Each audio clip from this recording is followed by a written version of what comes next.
We thank you for joining us here on a Thursday morning. I'm John Langler. I'm Alex Backus. Glad you're with us today. It is Thursday, June 4th, and casinos all across Nevada are officially allowed to reopen today. Several casinos have already opened their doors. They're already serving customers. More will do that about 8 o'clock or so this morning. It'll be like that all morning long.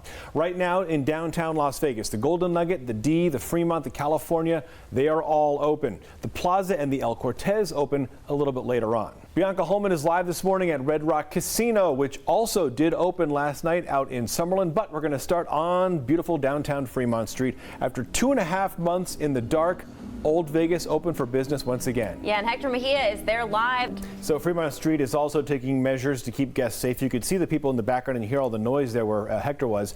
So the 6 city block entertainment district of the Fremont Street Experience, they have temperature detectors in place now, enforced social distancing. They're increasing the cleaning and screening of employees and guests all along the downtown corridor. Yeah, and Red Rock Resort also opened up at midnight. That's right. Bianca Holman live there this morning out in Summerlin. Bianca, what was it like when those doors finally opened?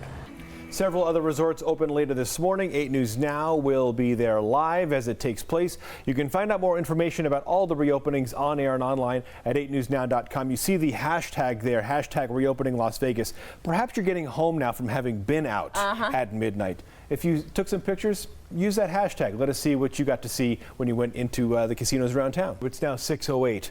The first of several funeral services begin today in Minneapolis for George Floyd. He was killed last week in police custody, sparking civil rights protests around the country. Yesterday, Minnesota's Attorney General filed more criminal charges against the police officers involved. John Lawrence reports. A public viewing and memorial service for Floyd will be held Saturday in Rayford, North Carolina. Another public memorial is scheduled for Monday in Houston, Texas. Las Vegas local and boxer Floyd Mayweather is paying for those expenses. So here we are inside the Grand Ballroom at Bally's, next door to Paris, of course. This is where the reporters and the journalists are getting ready for the debate, which starts at 6 o'clock. But the real activity is next door at the Paris. That is where all 6 Democrats running for president will take the stage this evening.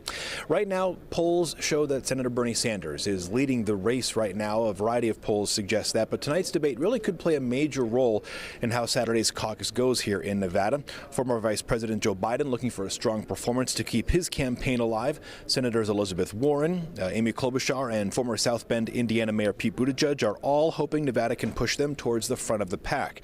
However, what makes tonight very interesting is the addition of a candidate not on the ballot this weekend. Former New York City Mayor Mike Bloomberg has spent millions on his campaign. Tonight, he's on the debate stage for the first time. Earlier this morning, we spoke with Democratic National Committee Chair Tom Perez about rule changes allowing Bloomberg's inclusion tonight and overall turnout in Nevada. And Perez actually addressed some of the enthusiasm in Nevada, and the latest numbers from the Democrats show more than about 77,000 people voted early here in Nevada. And of course, the caucus is on Saturday. Hector Mejia is here. Hector, hello, you've been speaking with some voters ahead of Saturday and the debate. He's not on the ballot, but he certainly spent a lot of money. His face has certainly been out there for this campaign. Hector, thank you for joining us this afternoon. Now, before the candidates come here to the debate stage, a lot of them have been all across the valley, including at one protest regarding some of the union members here in Las Vegas, and that's where Kate Houston is this afternoon with a look at what the candidates have been doing so far. Kate?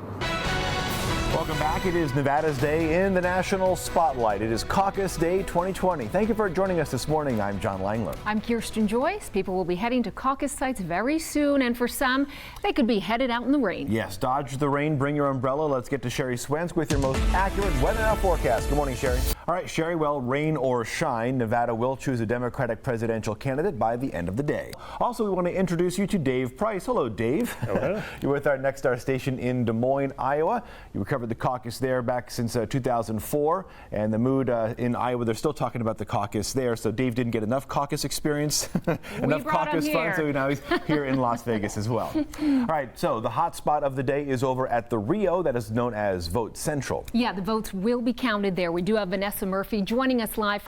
Senator Klobuchar thanking some of her local staff here in Nevada, which she really had to get started short notice because she's done so well in the last couple of races in the Democratic race. We'll get to that in a little bit. But first, joining us from our sister station in Des Moines, political director Dave Price is with us to talk a little bit about election stuff. We've got some numbers here, real clear politics numbers, just to kind of show the progress of the different candidates heading into today.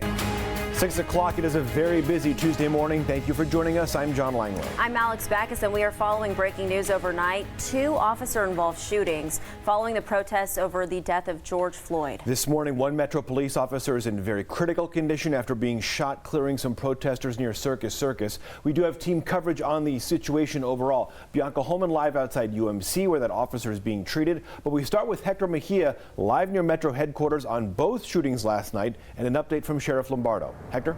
Outside of UMC. Bianca, what is the latest on the condition of that officer shot near the Circus? All right, Bianca, thank you. So after the incidents last night and the protests, which were for the most part peaceful, Governor Sisolak tweeted this message. My office has been notified the Las Vegas Metropolitan Police Department is currently working 2 separate incidents in Las Vegas. The state is in contact with local law enforcement and continues to monitor the situation. Stay with 8 News Now. We're going to have a whole lot more on this. Updates on air and online, of course, 8newsnow.com. Now, we're going to have much more on this in a few minutes, but we're also going to check on the roads right now. Nate Tannenbaum, still a lot is closed because of these incidents. Well, Alex, back here in Nevada, law enforcement and Governor Steve Sisolak say outside groups caused some of the violent clashes along the Strip and downtown. Community organizers here in Las Vegas agree and tell the I-Team much of the local chaos is being caused by outsiders. The Las Vegas Urban League, which provides services to underserved communities, is urging protesters to be vigilant during this time. A March for Peace organized by the Urban League is scheduled for tomorrow night at 5 at Las Vegas City Hall.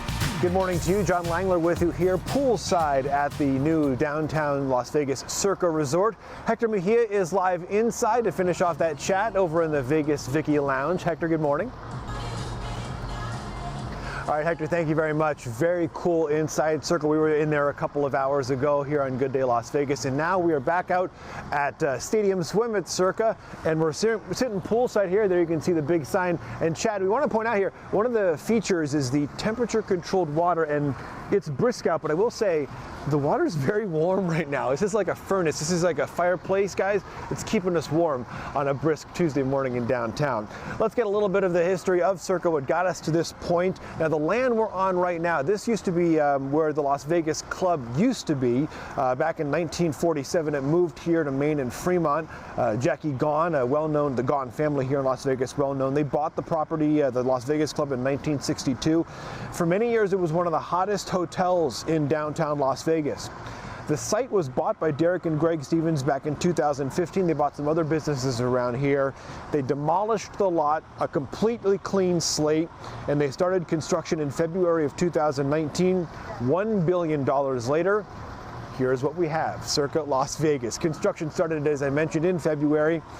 It's a tight spot here in downtown, so there were some logistical challenges to get everything ready, but everything went without a hitch. Things moved quickly. They topped off the hotel tower back in June, and here we are 21 months after construction started at Circa, and they're ready to open the casino, the restaurants, and of course the pool and the sports books, all happening tonight. Guys, it's a very exciting moment for Las Vegas considering what we're going through here. A brand new resort in downtown Las Vegas, the first new one here in 4 decades, guys.